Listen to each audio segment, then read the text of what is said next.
আদনান ভাই নিয়ে কিছু বলেন। কি বলবো? বিয়ে করবে মানুষ সুখ শান্তির উদ্দেশ্যে, যদি দেখে যে না থাকাতে অশান্তি, তাহলে মানুষ তালাক দিয়ে বের হবে এখান থেকে। যখন আর কোনো পথ নাই, যখন বুঝবে যে এখানে আর কোনো সলিউশন নাই, ন্যায্যতার ভিত্তিতে তালাক দেবে। এক তালাকের পর আবার স্ত্রী গ্রহণ করা বৈধ, যদি মনে হয় যে হ্যাঁ আবার আসবে আর নিজেদেরকে শুধরাই নেবে তারা, বা যেই মনোমালিন্যতা আছে, ত্রুটি বিচ্ছুতি আছে, সেগুলোকে মানে নিজেরা মানে এগুলোকে কি বলে ইনশাল্লাহ সমাধানের দিকে নিয়ে যাবে, বিয়ে করবে, আবার আবার গ্রহণ করবে। যদি তারপরেও বনিবানা না হয়, তাহলে ঝগড়াঝাটি করবে না, মারামারি করবে না, ফেতনা ফাসাদ করবে না, তালাক দিবে। বৈধ, সমস্যা কোথায়? আপনি কি জানতে চান? মানে বরঞ্চ ইসলামে এটা জায়েজ নাই যে মানে মানে মানে আরেকজনের পার্সোনাল ম্যাটার নিয়ে পড়ে থাকা। অ্যাজ ফার এজ ইটস হালাল, এই হালাল এবং হারামের মধ্যে যদি কেউ কোনো বাড়াবাড়ি হয়ে যায় কারো দ্বারা, যদি কারো দ্বারা ত্রুটি বিচ্ছুতি হয়, তাহলে নিয়ম হচ্ছে ত্রুটি বিচ্ছুতি সংশোধন বা সমাধানে কথা বলা, বাড়াবাড়ি না করা। কারো জন্য বৈধ নয়।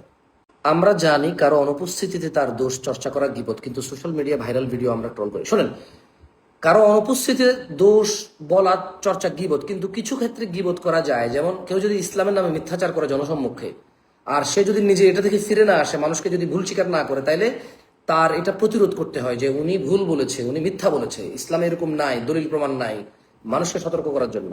কেমন? কোনো ছেলে মদ খায়, গাঁজা খায়, এখন বিয়ের পাত্রীর লোকজন খবর নিতে গেছে যে এই ছেলেটা কেমন, তাহলে বলবে মদ গাঁজা খায়, নাহলে একটা মেয়ের জীবন নষ্ট হয়ে যাবে। বোঝেন নাই?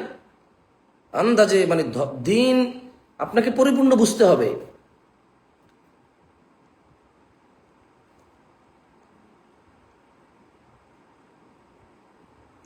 হুজুর কয়েকজন বাজে কমেন্ট করতেছে, ওদেরকে ব্লক করা যায় না। আমার চোখের সামনে পড়লে আপনি বলে দেওয়া লাগবে না, আমার চোখের সামনে আসলে এটা শেষ হয়ে যাবে, সমস্যা নেই।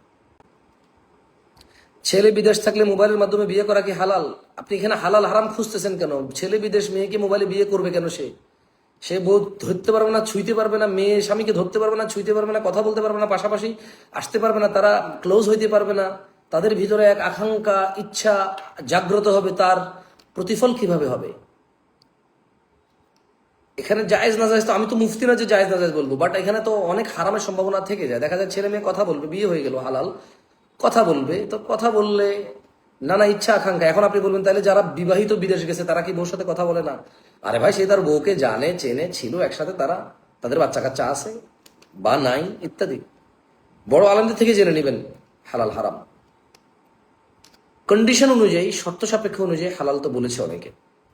তবে পুরোপুরি জেনে নেওয়া উচিত বড় কোনো আলেম থেকে। আমি মুফতি না যে ফতোয়া দেবো, আবারও বলি।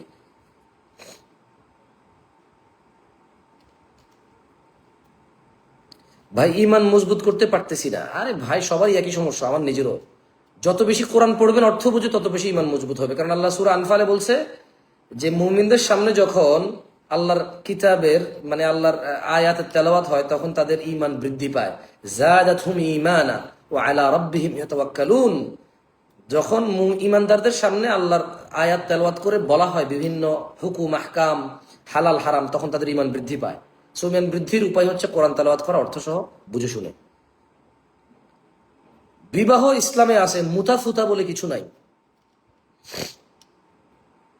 ইসলামে বিবাহ আছে, বিবাহর আগে আর পরে কিছু নাই।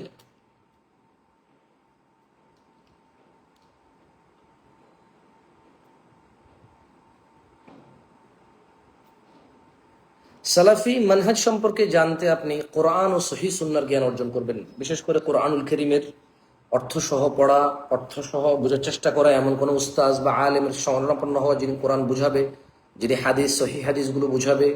কেমন? তাওহীদ সম্পর্কে ভালো করে জানতে হবে, সুন্নাহ সম্পর্কে ভালো করে জানতে হবে। তবলিগ মানে প্রচার। তবলিগ করা ঠিক কেনা, যিনি আমাকে প্রশ্ন করেছেন, তবলিগ অর্থ প্রচার। কোরআন ও সহিহ সুন্নাহর প্রচার করা ঠিক, এর বাইরে কোনো কিছু ঠিক নাই।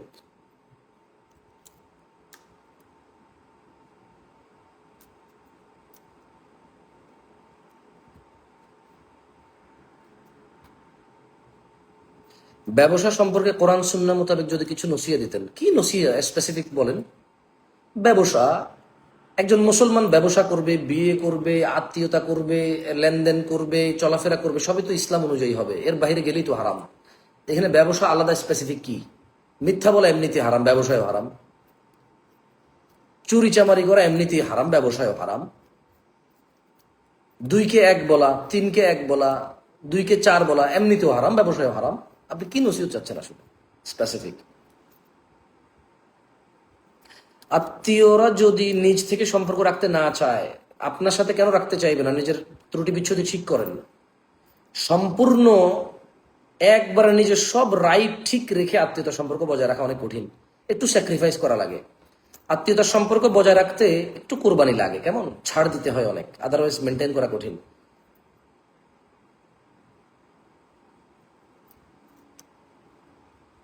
বিভিন্ন রোগের ভ্যাকসিন বা টিকার বিষয় বলেন, আমি জানি না, আমি ডাক্তার না ভাই। কি ভাই, কোন মুসলমান ভালো ইসলাম সম্পর্কে জানে প্লাস ডাক্তার, তাদেরকে জিজ্ঞেস করেন ভাই। আমাকে জিজ্ঞেস করতেছেন ভ্যাকসিন? আমি জামশেদ মজুমদার ভ্যাকসিনের কি বুঝি ভাই? ভ্যাকসিন বানান করতে পারি আমি? ভালো বিজ্ঞ আলেম যারা আছে তাদেরকে জিজ্ঞেস করবেন। মানে যা আপনারা মানে আমাকে এরপরে মানে কি ভাই বোঝেন আমি কি, আমাকে কি মনে করেন? মানে যা মানে বিশাল বিশাল কোয়েশ্চেন করতেছেন, একটু মাপেন ভাই, একটু মাপার চেষ্টা করেন। অত বড় কিছু না তো যে এত হাই মানে হাই রেঞ্জের কোয়েশ্চেনের অ্যান্সার করবো, অত জ্ঞান নাই তো।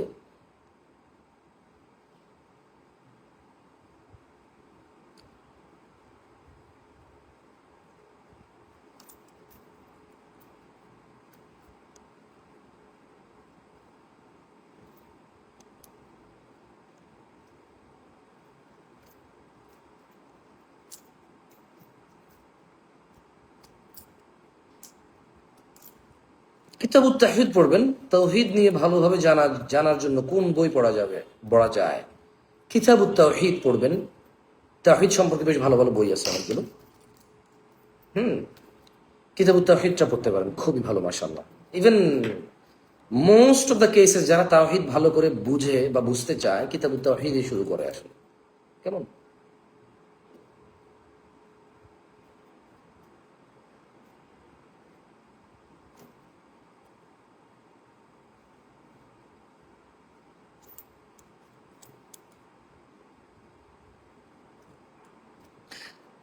আত্মীয় স্বজনদেরকে ডাকা খাওয়ানো সমর্থের বিষয়, যতটুকু আছে ততটুকু। সবাই কেউ যদি এতে বাদ পড়ে যায় তাহলে এখানে কোনো গুনাহ নাই। সমর্থ থাকলে খাওয়াবেন।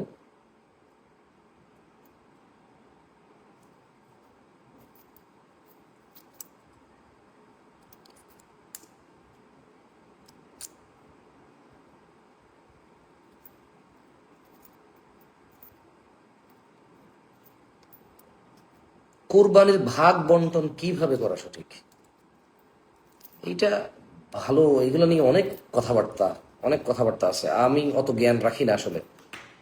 বড় কোনো আলেম যার তেহকিক কোরআন সুন্নাহর উপরে ভালো, যার স্যাক্রিফাইস আছে, যিনি তার জীবনের বহু সময় কোরআন সুন্নাহর বিষয়গুলোকে সূক্ষ্মভাবে বুঝার, বিভিন্ন বড় বড় পূর্বের আলেমুল আমাদের ওনাদের থেকে জেনে নেওয়ার চেষ্টা করবেন প্লিজ।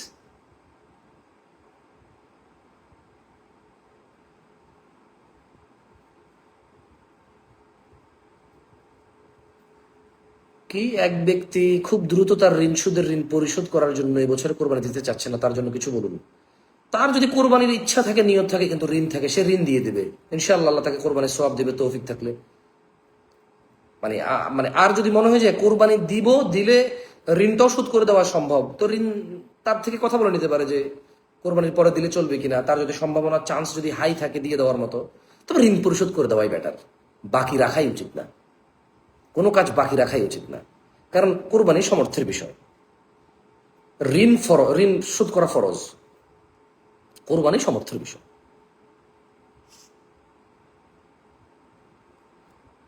আমার যদি ঋণ থাকে এবং কোরবানি আসে, আমি ঋণ শোধ করবো। আর যদি আমি যার থেকে ঋণ নিছি সে যদি এমন হয় যে অসুবিধা নাই, আমি মরে গেলেও মাফ করে দেবে, বা তার সাথে আমি কথা বলবো যে ভাই কোরবানির পরে কি ঋণটা দিলে চলবে কিনা, বা এই আমি যদি নিশ্চিত থাকি যে ইনশাআল্লাহ আমার এই সোর্স থেকে টাকা আসবে ইনশাআল্লাহ, আমি মরে গেলেও আমার পরিবারে পাবে এবং আমার পরিবারও জানে ঋণটা, এভাবে কথা বলে দেওয়া যেতে পারে। এটা মিউচুয়ালি আন্ডারস্ট্যান্ডিং এর বিষয়, মিউচুয়ালি আন্ডারস্ট্যান্ডিং এর বিষয়।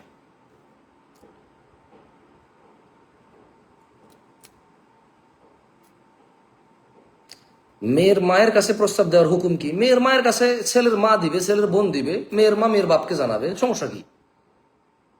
যে ছেলে মেয়ের মায়ের কাছে প্রস্তাব দিবে ওই ছেলের জন্য মেয়ের মায়ের সাথে কথা বলো তো হারাম। এখন কি তার শাশুড়ি হয়েছে নাকি? তার শাশুড়ি হইলে না মায়ের সম্মান পাইলো, কথা বলা জায়েজ, যেহেতু বিবাহ করা হারাম। আপনি যে মানে পোলা যে মাইয়ার মার যায় প্রস্তাব দিবে, মাইয়ার মার লোকে দেখা করা যায় কিনা পোলার? ভাই ইসলামকে ইসলামের মতো মানতে হবে ভাই। সিনেমা নাটক থেকে ধর্ম শিখলে যা হয় আর কি।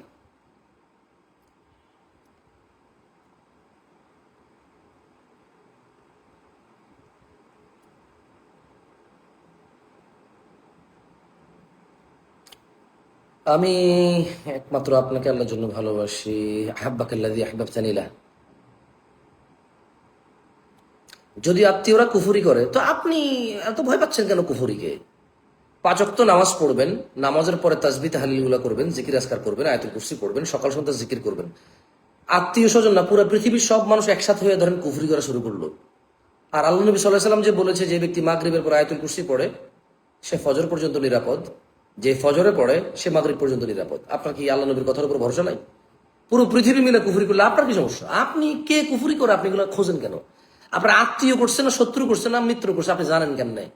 কে কইছে আপনারা যে অমুক তমুকে কুফরি করছে? আপনাকে এগুলো কি বলা সম্ভব? ওহি আসছে নাকি কারো কাছে যে অমুকে করছে কুফরি? এগুলো আপনারা মুশরিকদের কাছে যান, মুশরিকরা আপনাদেরকে ভয় দেখায়, অমুক তমুকের নাম বলে আত্মীয়তা সম্পর্কটাও খারাপ করে আরো। আর আপনি আপনি কুফরি, ইসলামের বিধান কি? আপনি কুফরি করবেন না, করলে কাফের হয়ে যাবেন, এটা না বিধান। কে কুফরি করলো না করলো এগুলো দেখার বিষয় আছে আপনার। আপনি 5 ওয়াক্ত নামাজ পড়বেন, সকাল সন্ধ্যা জিকির আজকার করবেন, হারাম থেকে বেঁচে থাকবেন, অশ্লীলতা থেকে বেঁচে থাকবেন। আপনি কুফুরি, জাদু, টোনা, কালা, সাদা, নীল, লাল, একবার বিষাক্ত কালা, আলকাত্রার মতো কালা কিছু করলে আপনার কি আসা যায়? আল্লাহ আপনাকে নিরাপত্তা দিতে অঙ্গীকার করেছে না? আপনি সকাল সন্ধ্যা জিকির করবেন? আশ্চর্য কথাবার্তা।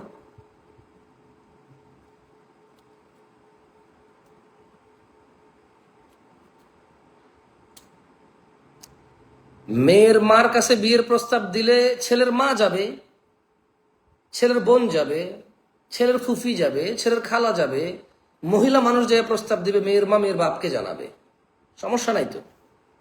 পোলায় দিবে না, কারণ পোলার জন্য মেয়ের মায়ের সাথে কথা বলা হারাম।